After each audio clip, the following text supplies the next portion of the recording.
हमारी प्रत्येक शुक्रवार और रविवार को चलने वाली आदरणीय वीर सागर जी भाई सबके माध्यम से कक्षा रहेगी, जिसमें आप लोग बहुत ही सुंदर अनुमान प्रमाण का प्रायोगिक लाभ ले रहे हैं। उसको जीवन में उतारने की कोशिश भी हम कर रहे हैं। आदरणीय भाई साहब के माध्यम से अनेकों उदाहरणों के माध्यम से प्रतिज्ञा और हेतु को समझाया जा रहा है।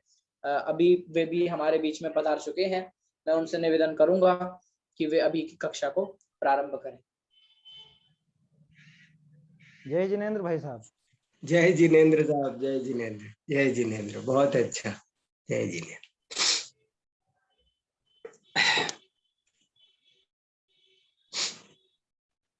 श्रीवर्धमानमर्हन्तं नत्वा बालप्रबुद्धये विरच्यते मितस्पष्ट संदर्भ न्याय दीपिका।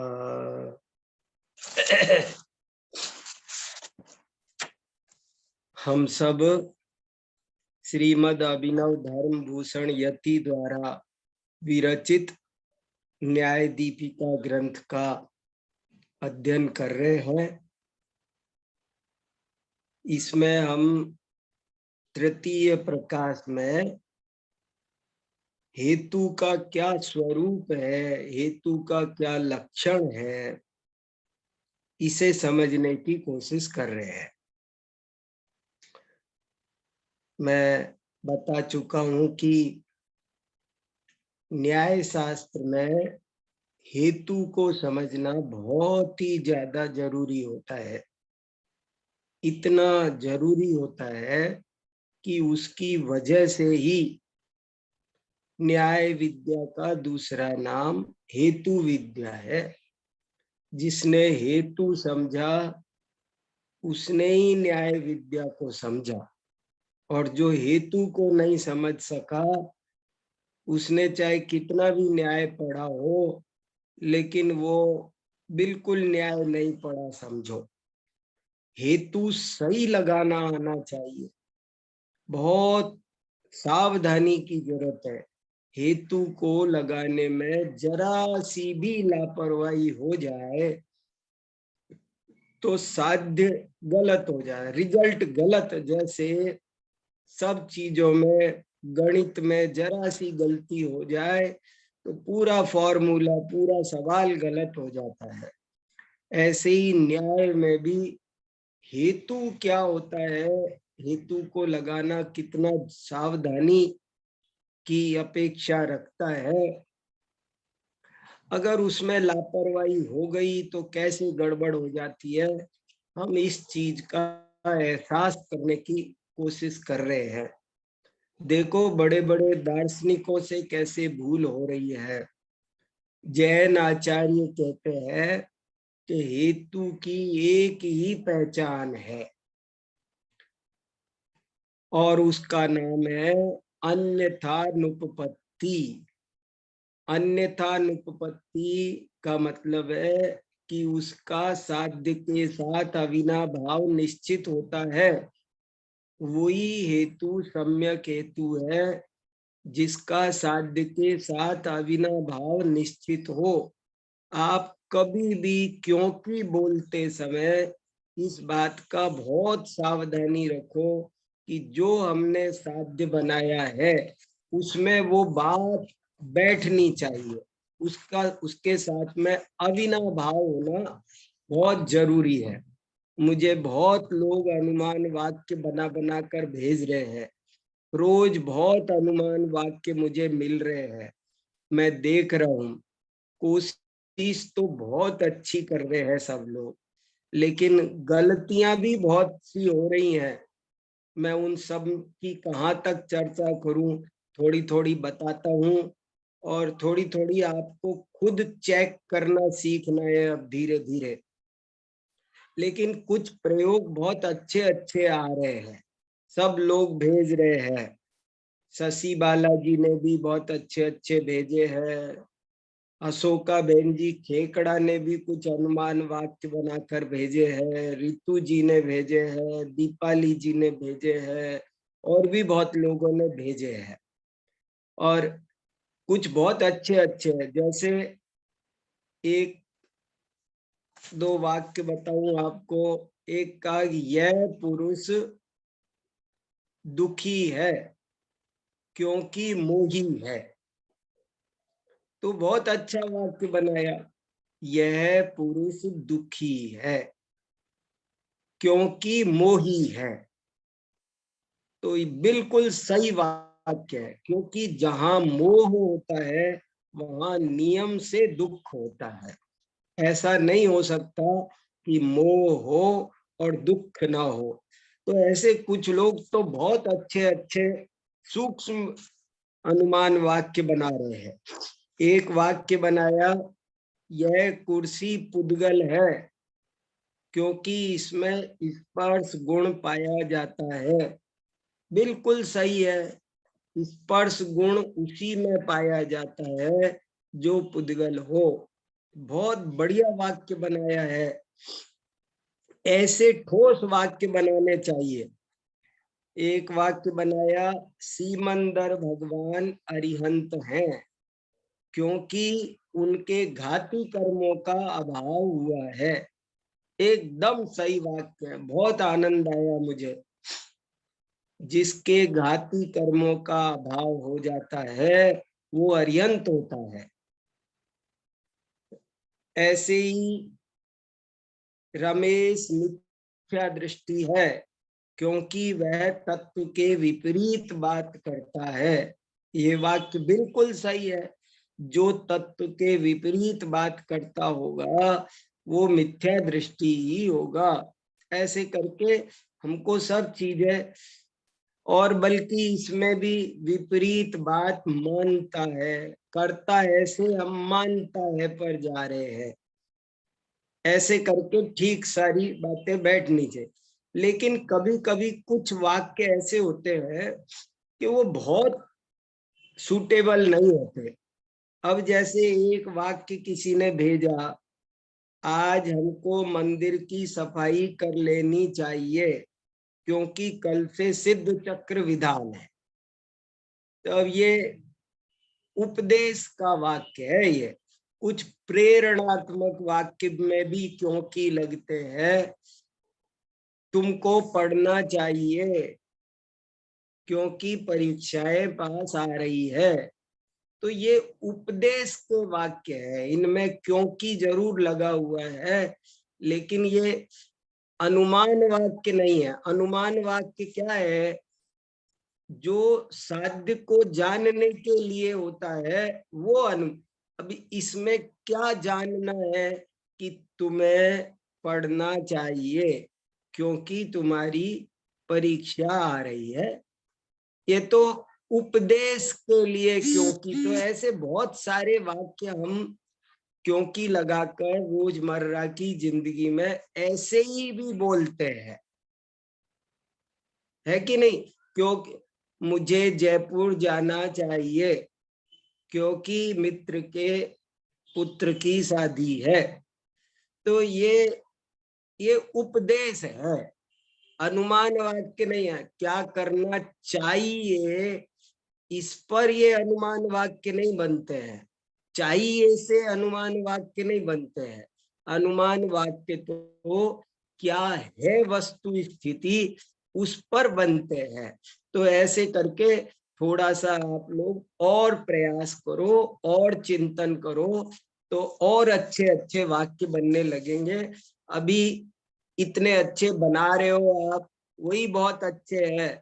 10 में से 8-8 7-7 सबके ठीक है, 2-2 3-3 सबके गलत आते हैं। तो उनको सब आप धीरे धीरे खुद ही चेक करने लग जाओगे। मैंने आपको एक तरीका ये भी बता दिया कि ये याद रखो कि तो उपदेशात्मक होने से नई बात बनती है, वो वस्तु स्वरूप वाले होने चाहिए।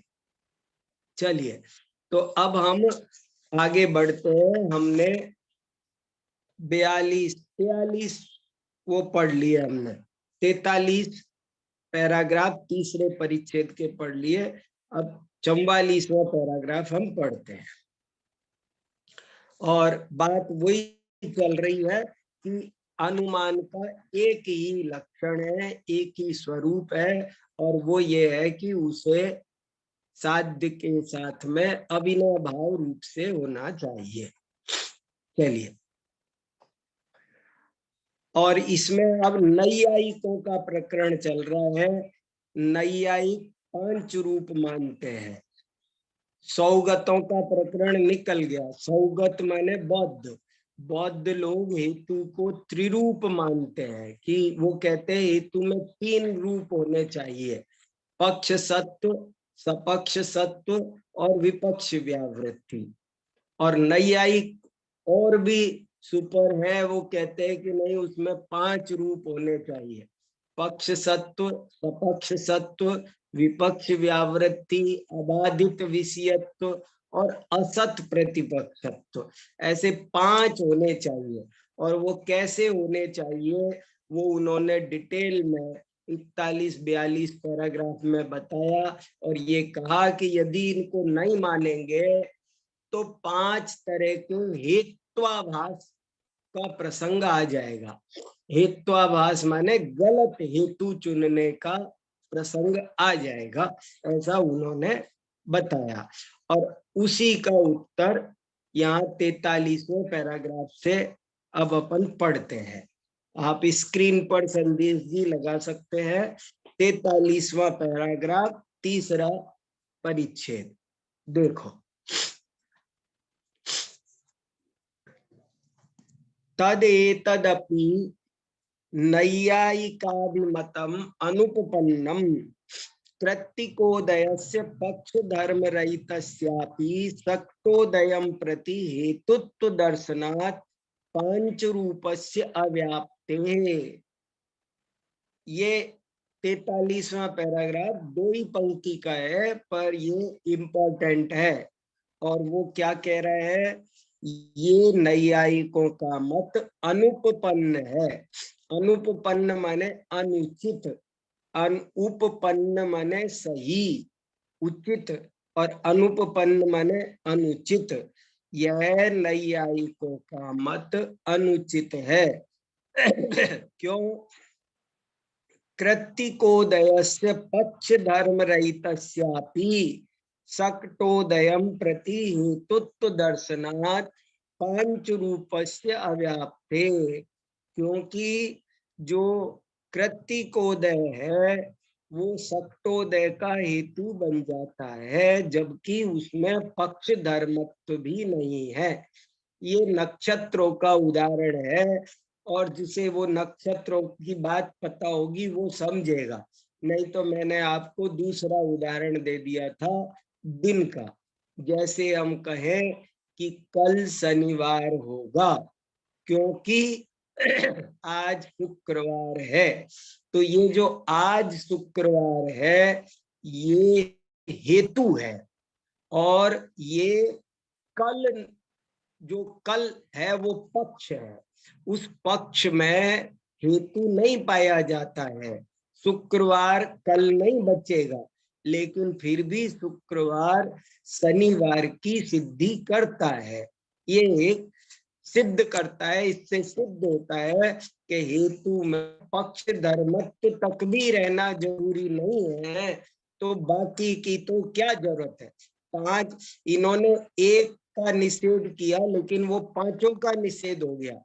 कि पक्ष में रहना तो बहुत जरूरी है, लेकिन वो पक्ष में भी नहीं रह रहा है और फिर भी सिद्ध कर रहा है। तो सपक्ष में रहे, विपक्ष में नहीं रहे, ये दुनिया भर की रामायण से कोई लेना देना नहीं है। अब एक बहुत खास बात 44वें पैराग्राफ से आ रही है। वो ये आ रही है कि देखो भाई, तुम भी लोग भी ऐसा मानते हो कि हेतु को सब जगह रहना जरूरी नहीं है, हेतु को साध्य के साथ अविनाभाव होना चाहिए, बस इतना सा तुम भी मानते हो। ये एक बड़ी गजब की बात है। जैसे स्यादवाद का विरोध करने वालों से जैन आचार्य कहते हैं कि तुम स्यादवाद का विरोध करते हो, पर वास्तव में स्यादवाद तुम भी मानते हो। कहते हो हम नहीं मानते, पर कहने से क्या, मानते तो हो। तो वही बात यहाँ बता रहे हैं कि देखो तुम भी मानते हो, कैसे मानते हो, तुम्हारी बात तुमसे ही कट रही है। 44वां पैराग्राफ पढ़ते हैं, देखो। किंच केवलान्वयी केवल व्यतिरेकिणोर हेतु पंच रूप्या भावेपि गमकत्वम तैरेव अंगीक्रियते। किंच, किंच माने और भी खुलासा करके बात कही जाती है। किंच और भी कुछ कहते हैं। क्या कहते हैं कि सुनो, केवलान्वयी केवल व्यतिरेकिणोर हेतु पांच रूप्या भावेपि गमकत्वम तैरेव अंगीक्रियते। कितनी बढ़िया बात है कि गमक, गमक माने क्या होता है, बताने वाला। उन्होंने केवलान्वयी और केवल व्यतिरेकी और अन्वय व्यतिरेकी ऐसे 3 तरह के हेतु माने हैं। नैयायिकों ने 3 प्रकार के हेतु माने हैं। एक हेतु का नाम है केवलान्वयी, एक का नाम है केवल व्यतिरेकी और एक का नाम है अन्वय व्यतिरेकी। तो बोले जब आपने केवलान्वयी और केवल व्यतिरेकी को हेतु माना है तो उसमें तो 5 रूप का अभाव है। पांच रूप्या भावेपि केवलान्वयी और केवल व्यतिरेकी हेतु में 5 रूप का अभाव है, लेकिन फिर भी गमकपना, गमकत्व, गमकपना, हेतुपना तैरेव अंगीक्रियते, उसको आप ही अंगीकार करते हो। अंगीक्रियते माने अंगीकार करना, अंगीकार करना माने स्वीकार कर। तई माने नैयायिक ही, नैयायिक भी अंगीकार ही करते हैं। तथा ही वही कहते हैं, ते मन्यन्ते, वे मानते हैं। त्रिविधो हेतु, हेतु 3 प्रकार का होता है। अन्वय व्यतिरेकी, केवलान्वयी, केवल व्यतिरेकी चेती। हेतु 3 प्रकार का होता है। अन्वय व्यतिरेकी, अब उनकी बात को रख रहे हैं पहले कि वो ऐसा मानते हैं कि हेतु 3 प्रकार का होता है। एक अन्वय व्यतिरेकी, 2 केवलान्वयी और नंबर 3 केवल व्यतिरेकी। अभी ये क्या होता है, आपने जिन्होंने पहली बार शब्द सुने होंगे उनको थोड़ा अटपटा लग रहा होगा, लेकिन अभी आगे इसका खुलासा आ रहा है, बहुत अच्छे से समझा रहे। तत्र के सुनो, खुलासा सुनो कि देखो, तत्र पंच रूपोपन्नो अन्वय व्यतिरेकी के 5 रूप से सहित उसका नाम है अन्वय व्यतिरेकी। जिसमें 5 रूप होते हैं उसे अन्वय व्यतिरेकी हेतु कहते हैं। यथा शब्दो अनित्य भवितुम अर्हति कृतत्वात्, जैसे कि शब्द अनित्य है, अनित्य भवितुम अर्हति बने होना चाहिए, हो सकता है, वो है ही। शब्द अनित्य है क्योंकि वह कृतक है। कृतक शब्द का अर्थ भी अच्छे से याद रखो। कृतक माने कृत्रिम, जिसको बनाया जाता है, निर्मित। यथा आकाशम, जैसे कि आकाश। तथा च अयम कृतकः तस्मात् अनित्येव इति, और ये कृतक है, इससे सिद्ध होता है कि ये अनित्य ही है। जैसे आकाश, ऐसे उदाहरण दिया। अत्र शब्दम पक्षीकृत्य अनित्यत्वम साध्यते। शब्द का मतलब याद रखना बराबर, पिछली बार बताया था मैंने। शब्द माने साउंड, समझना, यहाँ ध्वनि। शब्द माने वर्ड नहीं। पंडित जी साहब, एक लाइन रह गई बीच में। अच्छा, कहा?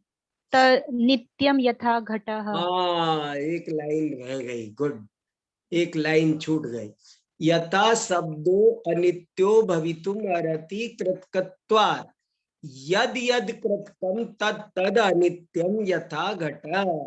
यद यद, अब देखो कैसी संधि हो रही है। यद यद, यद यद, जो जो कृतक होता है, तद तद अनित्यम, वो अनित्य होता है। यथा घट, जैसे कि घट, घट कृतक है इसलिए वो अनित्य है। देखो घट, अब ये वाक्य समझ में आ रहा है आपके? घट कृतक है इसलिए अनित्य है। कृतक माने क्योंकि उसे किसी ने किया है। किया माने बनाया, किया माने बनाया। घट अनित्य है क्योंकि वह कृतक है। कृतक माने किसी के द्वारा बनाया गया है, वो अकृत्रिम वस्तु नहीं है, उसको किसी ने बनाया है। इसलिए जिसको कोई बनाता है वो चीज गारंटी से एक दिन नष्ट भी होती है। जिसका संयोग होता है उसका वियोग अवश्य होता है, जिसका जन्म होता है उसका मरण भी अवश्य होता है। यद यद अनित्यम न भवति तत् तत् कृतकम न भवति। जो जो अनित्य नहीं होता है, अनित्य माने क्षण भंगुर, वह कृतक नहीं होता है। यथा आकाशम, जैसे कि आकाश, आकाश को वे आकाश द्रव्य वो शाश्वत है, आकाश को किसी ने बनाया नहीं है इसलिए वो अनंत है। तथा च यम कृतक, और ये शब्द है वो कृतक है। तस्माद अनित्य एव, इसलिए अनित्य ही है। अनित्य एव, शब्द कृतक है इसलिए अनित्य ही है। अत्र, इस अनुमान वाक्य में शब्दम पक्षीकृत्य अनित्यत्वम साध्यते, यहाँ शब्द को पक्ष बनाकर अनित्यपना सिद्ध किया जा रहा है। शब्द है पक्ष और उसमें अनित्यता है साध्य, और हेतु क्या है? कृतकत्वात्। तत्र कृतकत्वम हेतु, कृतकत्व हेतु है, और तस्य पक्षीकृत शब्द धर्मत्वात् पक्ष धर्मत्वम अस्ति। तो वो जो कृतकत्व हेतु है वो पक्ष रूप शब्द में भी पाया जाता है। ये तो हुआ उसका पक्ष धर्मत्व। सपक्ष में भी पाया जाता है। सपक्ष क्या है? घट आदि, घटादि सपक्ष है। सपक्षे घटादौ वर्तमानत्वात् विपक्षे गगनादौ अवर्तमानत्वात्, और घटादि में रहता है और गगन आदि में नहीं रहता है, गगन विपक्ष है। अब देखो यह तीन चीज है, ये समझ में आनी चाहिए। एक अनुमान वाक्य है, शब्द अनित्य है क्योंकि वह कृतक है। इसको एक बार लिख लेना चाहिए। शब्द अनित्य है क्योंकि कृतक है। अब इसमें साध्य क्या, पक्ष क्या, हेतु क्या, तीन चीज पकड़ो। कृतक है वो हेतु है, शब्द है वो पक्ष है, और शब्द में अनित्यता सिद्ध करना ये साध्य है। तो वो कह रहे ये जो कृतक नाम का हेतु है ये पक्ष में भी मिलता है। पक्ष माने शब्द, सपक्ष में भी मिलता है। सपक्ष हो गया घट आदि, घट आदिक पदार्थ जो जो बनाए जाते हैं दुनिया में वे सब है सपक्ष। और गगन आदि हो गए विपक्ष, जो जो नहीं बनाए जाते हैं, जो जो अकृतक है उनका नाम है विपक्ष। तो वो कृतक हेतु पक्ष में भी मिलता है, सपक्ष में भी मिलता है, और गगन आदि रूप विपक्ष में नहीं मिलता है। ये यहाँ बहुत खास संधि मिली हुई है, गगनादौ, गगनादौ सप्तमी एक वचन, और अवर्तमानत्वात् ये बीच में डैश बेकार लगा हुआ है, गगनादौ अवर्तमानत्वात्, गगन आदि में नहीं रहना। अवर्तमान, अवर्तमान माने अविद्यमान, अवर्तमानत्वात् गगन आदि में नहीं रहता है। अवर्तमानत्वात् अन्वय व्यतिरेकित्वम, इसलिए इसमें अन्वयपना भी हो गया और व्यतिरेकीपना भी हो। वो अपने पक्ष में रहता है, सब पक्ष में रहता है, ये हो गया अन्वय पॉजिटिव, और वो गगन आदि में नहीं रहता है, ये हो गया इसका व्यतिरेक। व्यतिरेक माने जो निगेटिव बताया। आगे देखो, पक्ष सपक्ष वृत्तिर विपक्ष रहित केवलान्वयी। केवलान्वयी हेतु क्या होता है कि जिसमें, ये तो बताया अभी अन्वय व्यतिरेकी, जिसमें अन्वय भी है व्यतिरेक भी है, लेकिन अब बता रहे केवलान्वयी नाम का हेतु कैसा होता है। तो उन्होंने खुद परिभाषा दी कि पक्ष सपक्ष वृत्ति विपक्ष रहित केवलान्वयी, कि जिसमें पक्ष सपक्ष तो पाए जाए लेकिन विपक्ष नहीं पाया जाए, वो केवलान्वयी होता है। तो अब यहीं पर जैन आचार्य उनको पकड़ रहे हैं कि तुमने तो कहा था कि विपक्ष में नहीं रहना, ये भी बात कंपलसरी है, और अब तुम ही एक हेतु ऐसा बना रहे हो कि तुम खुद कह रहे हो जिसमें विपक्ष कुछ नहीं होता उसको हम केवल अन्वयी हेतु कहते हैं। तो तुमने हेतु भी माना और विपक्ष में नहीं रहता ये भी माना, तो विपक्ष में रहना नहीं रहना ये हेतु का जरूरी काम कहाँ हुआ? होता तो तुम कैसे हेतु बनाते इसको? ऐसे वो चक्कर में पड़ गए। पक्ष सपक्ष वृत्तिर विपक्ष रहित केवलान्वयी यथा अदृष्टादयः कस्यचित् प्रत्यक्षा अनुमेयत्वात्। अब देखो, अदृष्ट, अदृष्ट माने क्या होता है? कर्म। अदृष्ट शब्द का अर्थ होता है कर्म, पुण्य पाप, इनको अदृष्ट बोलते हैं दर्शन शास्त्र में। अदृष्ट का मतलब होता है जो सामने दिखाई नहीं दे।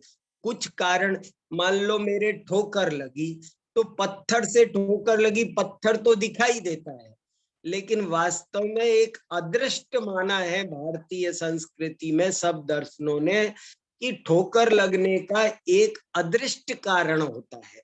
अदृष्ट कारण का मतलब है जिसका आपको पता ही नहीं चल रहा असली कारण तो वो है। तो अदृष्ट माने होता है कर्म। तो अदृष्टादयः कस्यचित् प्रत्यक्षा अनुमेयत्वात्, अदृष्ट आदि किसी के प्रत्यक्ष होते हैं क्योंकि वे अनुमेय हैं। अब देखो, ये एक अनुमेय अनुमान वाक्य है। क्या अनुमान वाक्य है? अदृष्ट आदि किसी के प्रत्यक्ष होते हैं क्योंकि वे अनुमेय है। यद यद अनुमेयम तत् कस्यचित् प्रत्यक्षम, जो अनुमेय होगा वो किसी न किसी के प्रत्यक्ष होगा। यथा अग्न्यादि, जैसे कि अग्नि आदि। अत्र अदृष्टादय पक्ष। अब यहाँ पर क्या है? वो कह रहे देखो, यहाँ पर अदृष्टादि पक्ष है और कस्यचित् प्रत्यक्षत्वम ये साध्य है और अनुमेयत्व ये हेतु है, और अग्नि आदि ये इसका अन्वय दृष्टांत है। अग्नि आदि ये इसका अन्वय दृष्टांत है। अनुमेयत्व हेतु पक्षीकृते अदृष्टादौ वर्तते। अनुमेयत्व हेतु पक्ष रूप अदृष्टादि में रहता है। वर्तते, वर्तते माने रहता है। सपक्ष भूते अग्न्यादौ वर्तते, वो सपक्ष रूप अग्नि आदि में भी रहता है।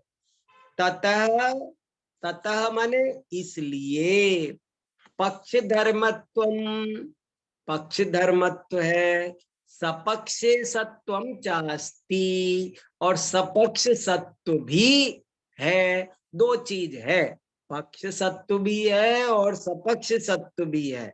विपक्ष पुनरत्र नास्ति एव, लेकिन यहाँ कोई विपक्ष नहीं है।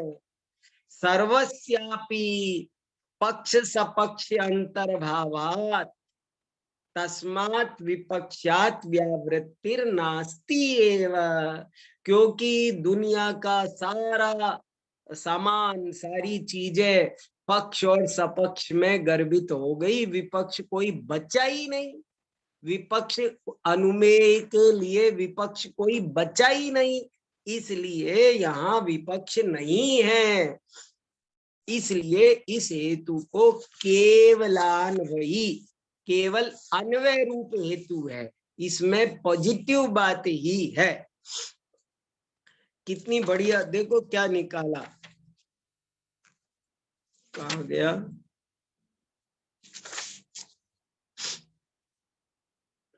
ततः पक्ष धर्मत्वं सपक्षे सत्वं चास्ति, विपक्ष पुनरत्र नास्ति एव, सर्वस्यापि पक्ष सपक्ष अंतर्भावात् तस्मात् विपक्षात् व्यावृत्तिर नास्ति एव। दुख कितनी सारी संधि हो रही है, अंतर्भावात् तस्मात् विपक्षात् व्यावृत्ति नास्ति एव।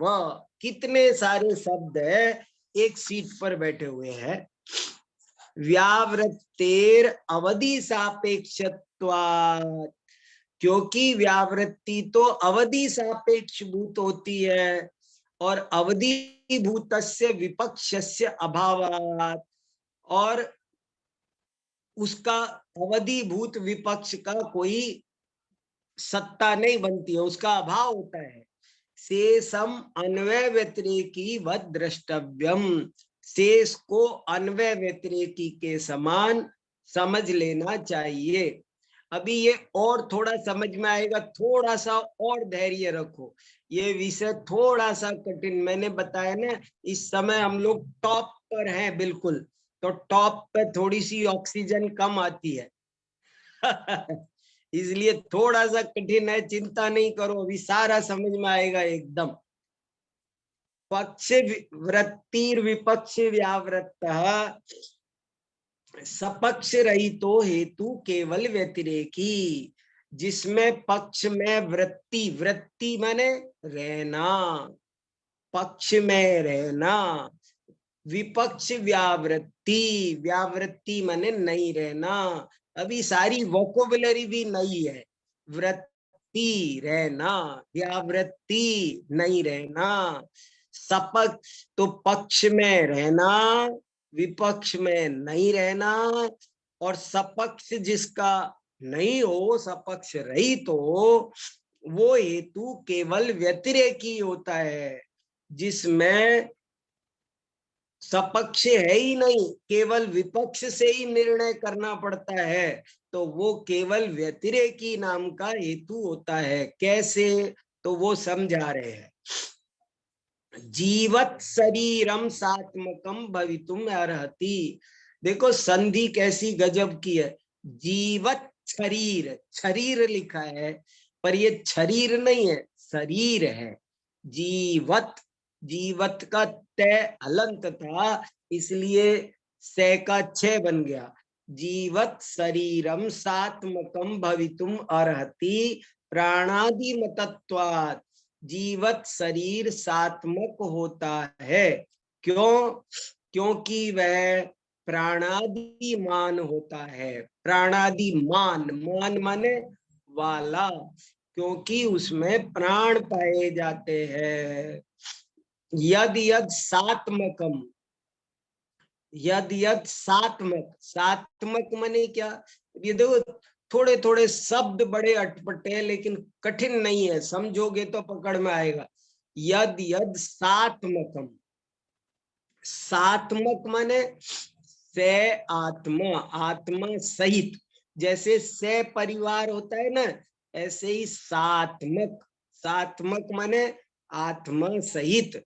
यद यद सात्मकम न भवति, जो जो सात्मक नहीं होता है, सात्मक समझ में आया? सात्मक, सात्मक माने ऐसी वस्तु जो आत्मा सहित हो।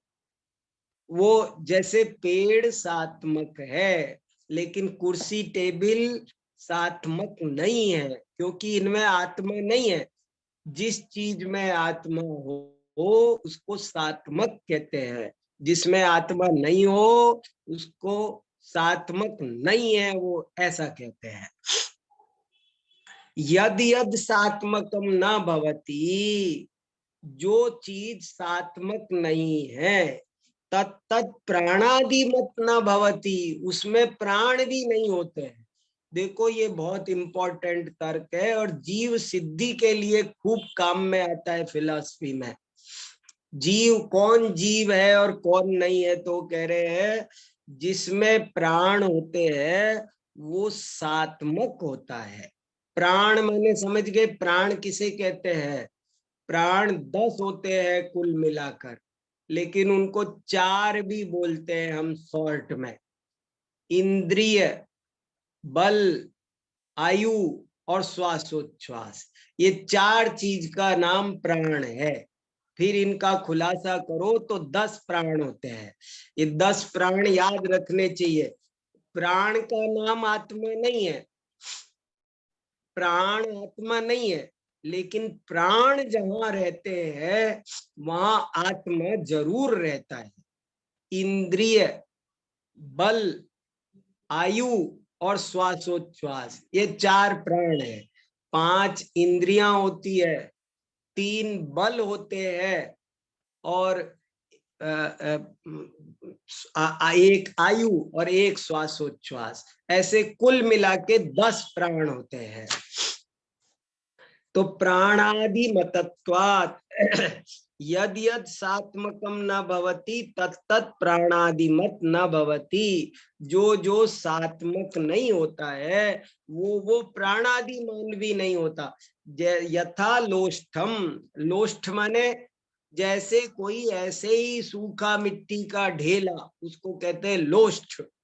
कोई भी चीज सूखी पड़ी है, पत्थर का टुकड़ा, तो उसमें प्राण भी नहीं है तो आत्मा भी नहीं है वहां पर। अत्र जीवत शरीरम पक्ष, यहाँ जीवित शरीर तो हो गया पक्ष, सात्मकत्वम हो गया साध्य और प्राणादि मतत्वम हो गया हेतु। ये सब एक बार लिख लोगे ना, ये 2-3 वाक्य है, इनको एक बार कुछ 5-7 वाक्य अलग से एक एक पेज पर लिखो। जैसे एक पेज पर ये लिखना चाहिए कि यह पर्वत अग्नि वाला है क्योंकि धूम वाला है, बस। अब पूरा पेज खाली रहने दो, इस पर रिसर्च होने दो, सारी बात इससे रिलेटेड उस पेज पर लिखो। ऐसे ही दूसरा हेतु लिखो, सब दूसरा अनुमान वाक्य लिखो कि शब्द अनित्य है क्योंकि वह कृतक है। अब इसको भी एक पूरा पेज खाली छोड़ दो, इसमें क्या हेतु है, क्या साध्य है, क्या पक्ष है, क्या सपक्ष है, क्या विपक्ष है, क्या इसमें सही है, क्या इसमें गलती है, क्या कर दो तो गलत हो जाता है, क्या कर दो तो सही हो जाता है। ऐसा एक पेज एक्सरसाइज। अगर बच्चों की नर्सरी किसी किताबें बनानी होती है ना, बच्चों की किताबें बनाते हैं नर्सरी की, तो पूरे पूरे पेज खाली छोड़ते हैं, क्योंकि प्रैक्टिस के लिए। तो आप प्रैक्टिस कर सको उस जैसे बनाने के लिए, तो एक पूरे पेज पर एक अनुमान वाक्य लिखो। अब ये अनुमान वाक्य भी लिखने लायक है ऐसे ही। जीवत शरीरम सात्मकम प्राणादि मतत्वात्, यह जीवित शरीर अथवा यह वृक्ष, यह वृक्ष सात्मक है क्योंकि प्राणादिमान है। ऐसे लगा देंगे और बहुत बढ़िया रिसर्च होगी। पक्ष क्या, सपक्ष क्या, विपक्ष क्या, साध्य क्या, बहुत बढ़िया बैठेगा। प्राणादि मतत्वम हेतु पक्षी कृते जीवत शरीरे वर्तते, और ये याद रखो, वर्तते माने रहता है, प्राणादि मान हेतु पक्षीकृत जीवित शरीर में रहता है। विपक्षात लोष्ठादेर व्यावर्तते, और विपक्ष भूत लोष्ठादि में, लोष्ठ माने ढेला, मिट्टी का, सूखी मिट्टी का जो ढेला होता है उसको लोष्ठ बोलते हैं। उसमें ना आत्मा है न प्राण है। व्यावर्तते, व्यावर्तते माने रहित है, वर्तते माने रहता है, व्यावर्तते नहीं रहता है। सपक्ष पुनः अत्र नास्ति एव, यहाँ सपक्ष नहीं है। सर्वस्यापि पक्ष विपक्षांतर भावादिति, क्योंकि दुनिया की सभी चीजें पक्ष और विपक्ष में अंतर्भाव हो गया। विपक्ष कोई बचा ही नहीं, पक्ष सपक्ष कोई बचा ही नहीं, से संपूर्वत। बाकी बात पिछले की तरह लगा लेना। अब इसमें 47वें पैराग्राफ में अब कुछ और क्लियर होगा। एवं एतेषां त्रयाणाम हेतूनाम मध्ये, एवं माने इस प्रकार, एतेषां त्रयाणाम हेतूनाम मध्ये, इन तीनों हेतुओं के मध्य में, अन्वय व्यतिरेकिणः एव पांचरूप्यम, जो अन्वय व्यतिरेकी नाम का एक हेतु है उसी के पांच रूप्यपना होता है। केवलान्वयिनो विपक्ष व्यावृत्तेर अभावात्, केवलान्वयी में तो विपक्ष व्यावृत्ति नहीं होती है। केवल व्यतिरेकिणः सपक्ष सत्वाभावाच्च, केवल व्यतिरेकी में सपक्ष सत्व नहीं रहता है। इस प्रकार नैयायिक मतानुसारेण एव, इस प्रकार नैयायिक मत के अनुसार ही पांच रूप्य व्यभिचार, इस प्रकार नैयायिक मत के अनुसार ही, उनके ही अनुसार, उनकी बात में व्यभिचार आ गया, दोष आ गया। पांच रूप की बात में व्यभिचार आ गया, पांच रूप की बात में दोष उत्पन्न हो गया। अन्यतानुपत्तेस्तु सर्व हेतु व्याप्तत्वात् हेतु लक्षणत्वम उचितम, और अन्यतानुपत्ते, ये डैश वैश की जरूरत नहीं है यहाँ पर भी। अन्यतानुपत्ते, अन्यतानुपत्ते षष्ठी विभक्ति एक वचन। अन्यतानुपपत्ति के तो सर्व हेतु व्याप्तत्वात्, वो सभी हेतुओं में रहने के कारण हेतु लक्षणत्वम उचितम, उसे हेतु का लक्षण बनाना उचित है। तद अभावे, उसके अभाव में, हेतु स्वसाध्य गमकत्व अघटनात्, उसके अभाव में हेतु का अपने साध्य को बताने का जो काम है, गमकपना है, गमकत्व, गमकत्व, गमक, गमक माने ज्ञान कराने वाला, गम माने ज्ञान। गम धातु के दो अर्थ होते हैं, गम माने जाना और जानना, दोनों। जितनी भी सर्वे गत्यर्थ का ज्ञानार्थ का अपि भवंती, जितनी गत्यर्थक धातु होती है वे सब ज्ञानार्थक भी होती है। तो जाना अंग्रेजी में भी बोलते हैं, please go through, go through माने जाओ ही नहीं, जानो भी होता है। तो गमकत्व अघटनात्, गमकत्व अघटनात्, उसमें गमकत्व नहीं घटित होता है। यदुक्तम, जैसा कि आपने कहा, असिद्धादि दोष पंचक निवारणाय पंच रूपाणी इति, और हे नैयायी को, आपने जो ये कहा कि असिद्ध आदि पांच दोषों को निवारण करने के लिए, दूर करने के लिए है, ऐसा तुमने कहा तन्ना, वह बात ठीक नहीं है। अन्यथानुपत्ति मतत्वेन, क्योंकि अन्यथानुपत्ति मानने से, अन्यथानुपत्ति मान होने से, अन्यथानुपत्ति का अन्यथानुपत्ति मतत्वेन निश्चितत्वस्यैव अस्मद अभिमत, है ना, क्या लिखा, अन्यथानुपत्तेस्तु सर्व हेतु व्याप्तत्वात् हेतु लक्षणम उचितम तद अभावे हेतु स्वसाध्य गमकत्व अघटनात्, कि बिल्कुल सीधी सी बात है कि अन्यथानुपत्ति होगी तो वो सब हेतुओं में पाया जाएगा वो लक्षण, और वो नहीं होगा तो कभी भी वो अपने साध्य का गमक बताने वाला, गमक माने बताने वाला, अघटनात् नहीं घटेगा। अन्यथानुपत्ति मतत्वेन निश्चितत्वस्यैव अस्मद अभिमत लक्षणस्य तन्निवारकत्व सिद्धे। हाँ, अब समझ में आया। ये देखो, अन्यथानुपत्ति यदि निश्चित है, जो हमने माना है, तो उसी से 5 दोष दूर हो जाएंगे।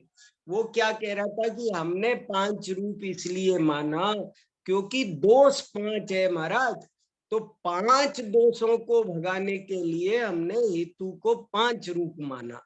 तो जैन आचार्य उत्तर दे रहे 5 दोषों को भगाने के लिए 5 नहीं चाहिए, 1 से ही काम हो जाएगा।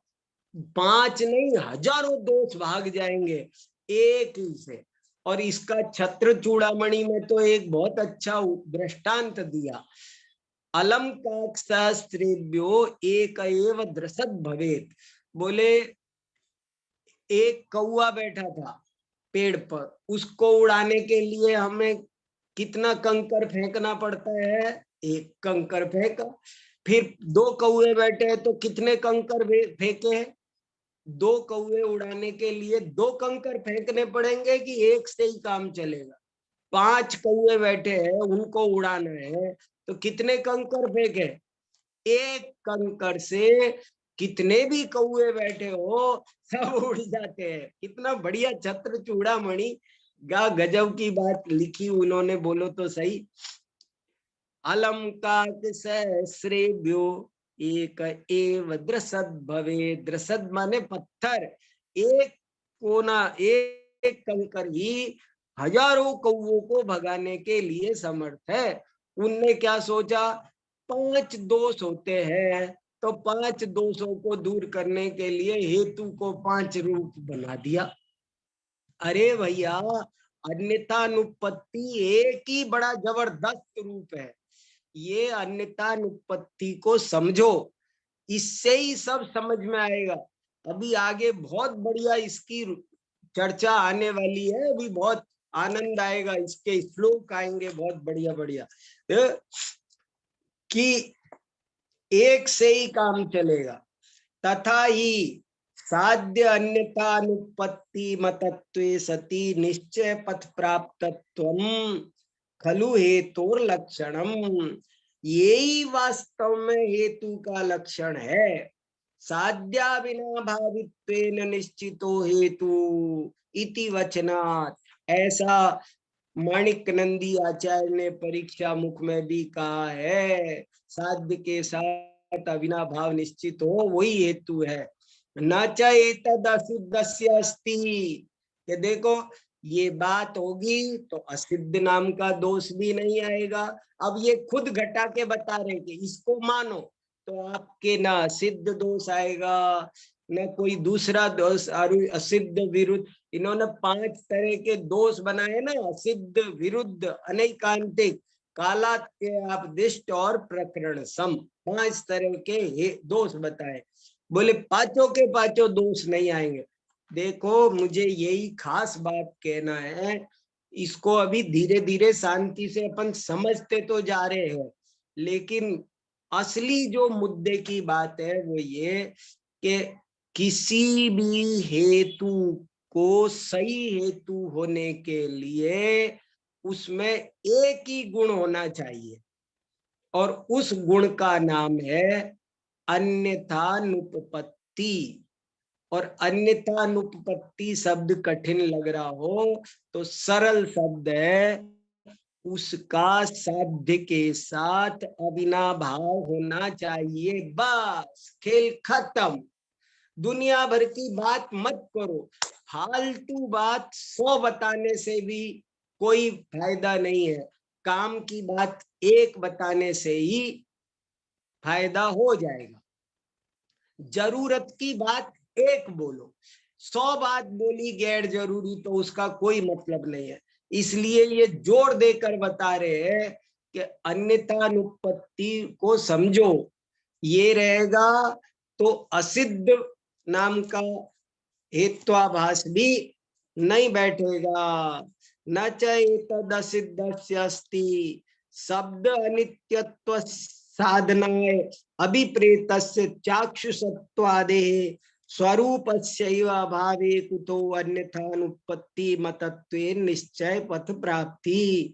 ये बात असिद्ध के इसलिए नहीं है, जैसे आपने घटाया शब्द की अनित्यता, तो उसको साधने के लिए एक अन्यथानुपत्ति ही काफी है, और कुछ ज्यादा चाहिए नहीं। उसी से निश्चय पथ प्राप्ति, उसी से आपको निश्चय हो जाएगा स्वरूप का। ततः साध्य अन्यथानुपत्ति मतत्वेन निश्चय पथ प्राप्ति अभावात एव अस्य हेत्वाभासत्वम न तो पक्ष धर्मत्वा भावा। कोई भी, कितनी बढ़िया बात कही, कोई भी हेत्वाभास कब है। मैं खास बात पर जोर दे रहा हूं इस समय व्याकरण की बजाय, कि खास बात क्या है, कोई भी हेतु हेत्वाभास कब है। वो पक्ष में नहीं रहता, सपक्ष में नहीं रहता, इसलिए नहीं, वो इसलिए हेत्वाभास है कि उसमें अन्यथानुपत्ति नहीं है। ये एक खास बात है। बस हेत्वाभास क्यों है? क्योंकि अन्यथानुपत्ति नहीं है। हेतु क्यों है? क्योंकि अन्यथानुपत्ति है। बस जैन दर्शन बहुत सरल है, कठिन नहीं है। दुनिया भर की बातें नहीं बनाना, एक बात बनाओ, मुद्दे की एक बात बताओ। विरुद्धादेश तद अभाव स्पष्ट। ऐसे ही विरुद्धादि हेत्वाभास में भी बैठेगी बात, वहां भी स्पष्ट ही है।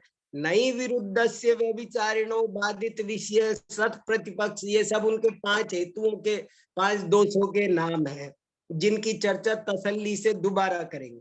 अन्यथा नुपत्ति मतत्वेन निश्चय पथ प्राप्ति, ले देकर उसी बात को घुमा फिरा के कह रहे हैं अन्यथानुपत्ति। अन्यथानुपत्ति वही चीज असली है, असली चीज को नहीं भूलो। अन्यथानुपत्ति ततः साध्य अन्यथानुपत्ति मतत्वेन निश्चय पथ प्राप्ति अभावादेव अस्य हेत्वाभासत्वम न तु पक्ष। ये तो आगे नीचे करो, थोड़ा नीचे निकल गया है। सत्प्रपत्ति मतत्वेन निश्चय पथ प्राप्तिरस्ति तस्मात् यस्य अन्यथानुपत्ति मतत्वे सति योग्य देश निश्चय पथ प्राप्तिरस्ति इति स एव सद्हेतु अपरा तदाभास इति स्थितम। ये अंतिम लाइन पर बहुत ध्यान दो। ये क्या कहा कि जहां अन्यथानुपत्ति है सएव सद्हेतु, ये लाइन बहुत इंपॉर्टेंट है। सएव सद्हेतु, सएव सद्हेतु, स माने वह, एव माने ही, वह ही, सद्हेतु, सद्हेतु माने सच्चा हेतु, सहेव सद्हेतु, वह ही सच्चा हेतु है। अपरह, रपर लिखा है ना, रपर में रे का विसर्ग इधर करोगे तो अपरह बचेगा। अपरह, अपरह माने उसके अलावा। सएव सद्हेतु, वह ही सच्चा हेतु है। अपरः तदाभासः, और उसके अलावा जो कुछ भी है वो सब हेत्वाभास है। इति स्थितम, ये बात सिद्ध हो गई। किसी को कुछ कहना है? हाँ जी पंडित जी, हाँ बोलो। ये जो पहला इनका है अन्वय व्यतिरेकी, हाँ और इसमें और अविनाभाव मतलब अन्यथानुपपत्ति में वन साइडेड, मतलब अन्यथा अनुपपत्ति में हम वन साइडेड देखते हैं कि ऐसा है तो ऐसा है क्योंकि ऐसा है। हाँ, और मतलब इन दोनों में क्या अंतर? नहीं, दोनों में कोई अंतर नहीं है। यही तो, अन्यथा अनुपपत्ति और अविनाभाव में कोई अंतर नहीं है। नहीं नहीं, अन्वय व्यतिरेकी। अन्वय व्यतिरेक में, हाँ, अन्वय अन्वय व्यतिरेक उसके दो पार्ट है। जैसे एक हाँ, सिक्के के दो पहलू होते हैं, वो एक ही चीज को तोड़कर समझाया तो अन्वय व्यतिरेक बन गए, और उसको इकट्ठा आपको दिया तो अन्यथानुपत्ति बन गया। और उसके अलावा भी एक शब्द मिलता है तथोपपत्ति, वो भी यहाँ आया नहीं, पर आगे कभी आए तो घबराने की कोई जरूरत नहीं। अन्यथानुपपत्ति का ही दूसरा नाम तथोपपत्ति भी है, वो यहाँ मैं हम ये अभी कह बता। सकते यहाँ हम हाँ ऐसा कह सकते हैं कि जो पक्ष धर्मत्व इनका जो फर्स्ट कंडीशन लेते हैं तो वो ही हमारे यहाँ फुल एंड फाइनल हाँ कंडीशन है। तो वो तो ऐसे एक एक को ले रहे हैं। हमें यहाँ साध्य के ऊपर घटाना है, हमें यहाँ पक्ष में रहने नहीं रहने से नहीं घटाना। अच्छा, ये एक खास, हमको पक्ष सपक्ष विपक्ष की चिंता नहीं करनी है, ये जैनाचार्य कहना चाहते हैं। वो ये कह रहे आप केवल, जैसे चिड़िया की आंख देखनी है, ऐसे आपको केवल एक बात देखनी है कि उसका साध्य के साथ अविनाभाव है या नहीं, बस इतना देखो। वो वन साइडेड हो तो भी चलेगा। हाँ ठीक है चलिए। हाँ, आशीष जी। जय जिनेन्द्र सर। जय जिनेन्द्र, बोलिए। सर मैं ये पूछना चाह रहा था, जैसे सोने का पीलापन, हाँ, तो सोने के साथ उसका अविनाभावी संबंध है। सोने का पीलापन क्या है इसमें? सोने के साथ अविनाभावी संबंध है उसका। हाँ, लेकिन सर अन्यथानुपत्ति में सर पीलापन तो हल्दी के साथ भी है। सुनो, सोने के पीलेपन का अविनाभाव आपको तब तक, अभी हम यहाँ पर जब तक एक अनुमान वाक्य नहीं लाओगे तब तक पूरी बात स्पष्ट नहीं होगी। पीलापन सोने के साथ ही नहीं रहता, दुनिया की लाखों वस्तुएं पीली पीली है। आप ऐसा हेतु नहीं बना सकते कि यह सोना है क्योंकि पीला है। अब देखो समझ में आया गड़बड़ क्या हो जाए? अगर मैं आपसे कहूं यह सोना है क्योंकि पीला है, तो बताओ सही है क्या ये? जी सर समझ गया। अगर मैं ऐसा कोई एक वाक्य बनाऊं कि यह वस्तु सोना है क्योंकि पीली है, तो आप कहोगे वाह, ये कोई तर्क थोड़ी हुआ, जो जो पीला हो। तो अब आपको घटाना किससे? जो जो पीला हो वो सोना होना चाहिए, तब आप ऐसा कह सकते हो। जी सर। यदि जो जो वस्तु पीली होती, अविनाभाव किसके साथ बिठाना है? साध्य के साथ। बार बार समझो, अविनाभाव साध्य के साथ चेक करना है। किसके सर साथ चेक करना है? साध्य के साथ। सर हमने जो किताबें में पढ़ा है सर, उसमें ये बताया कि ये सोने का गुण है। नहीं, सोने का गुण तो हो गया, लेकिन अनुमान, यहाँ तो न्याय पढ़ा रहे हैं ना, तो जी सर। आपको ये चीज सोना है या नहीं है ये जानना है आपको। हम ये जी थोड़ी कह रहे कि सोने में पीलापन नहीं होता। जी, ये पीलापन लेकिन तो और में भी होता है। लेकिन सोने की परख करनी है यहाँ, तो ये तो परीक्षा है, ये तो न्याय शास्त्र पढ़ रहे हो आप, ये तो कसौटी है, ये तो चेक करने का मामला है। ये सोना है या नहीं, धोखे से बचने की दुकान है ये तो, जी सर। है ना? ये न्याय जी शास्त्र है ये। Thank you sir. हाँ, और किसी को कुछ? 1 मिनट। किसी को 1 मिनट बच रहा है, कुछ कहना हो तो कह सकते हैं, नहीं तो पूरी करो संदेश जी। जी अनिल साहब, मुझे ना ये बोलना है हाँ, कि आपकी मेहनत तो पूरी हो रही है, लेकिन मतलब बदनसीबी ये है कि हम बस 5% ही माइंड में पा रहे हैं, मतलब जो समझ पा रहे हैं। वही उसका कारण ये है, थोड़ा सा पुरानी वो नहीं है ना भूमिका थोड़ी सी। देखो, थोड़ा सा न्याय मंदिर पढ़ो, थोड़ा सा बेस से पढ़ोगे, शुरू पढ़ना ज्यादा है थोड़ा सा। सर आज थोड़ा 45 नंबर का पैराग्राफ समझ में कम आया सर। हाँ, तो थोड़ा कठिन है, आएगा अभी वो, थोड़ा सा और खुलासा अभी हमको करना है। वो जी तो मैं सर। खुद ही कह रहा हूँ ना, ये जहां पर हम खड़े हैं ये थोड़ा सा कठिन प्रकरण है। अपन को जैन दर्शन का न्याय नहीं आ रहा, उसमें तो अन्य दर्शनों के न्याय की चर्चा है, तो कठिन तो लगेगा ना। जी सर। क्या वो के नैयायी क्या क्या मानते हैं, वो बहुत कठिन है।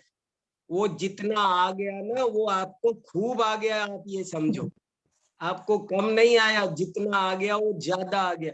ऐसे ही सुनते सुनते धीरे धीरे आएगा, थोड़ा समय लगेगा, लेकिन ये प्रकरण थोड़ा सा स्वाध्याय बढ़ाए, नोट्स बनाए, तब जा करके आता है। कुछ परिभाषाएं वगैरह सब लक्षण थोड़े से याद करो, तब ये चीजें आती है। आएगी सब, चिंता मत करो, धीरे धीरे बार बार सुनो, दोबारा सुनो, शुरू से सुनो, तब ये चीजें आ जाएगी। थैंक यू चिंता सर। मत करो, ठीक है, बहुत अच्छा। चलो संदेश जी। समस्त दोषों के अभाव में सबका निराश करने के लिए मात्र अन्यथा अनुपत्ति ही समर्थ है, और किसी की आवश्यकता हमें नहीं है। इस बात को हमें समझना चाहिए। इस प्रकार आज की हमारी बहुत सुंदर कक्षा रही। थोड़ा सा जटिल विषय है, ये कक्षा हम YouTube पे तुरंत उपलब्ध करवा देते हैं। आप अवश्य इसको 1 बार 2 बार 3 बार सुने।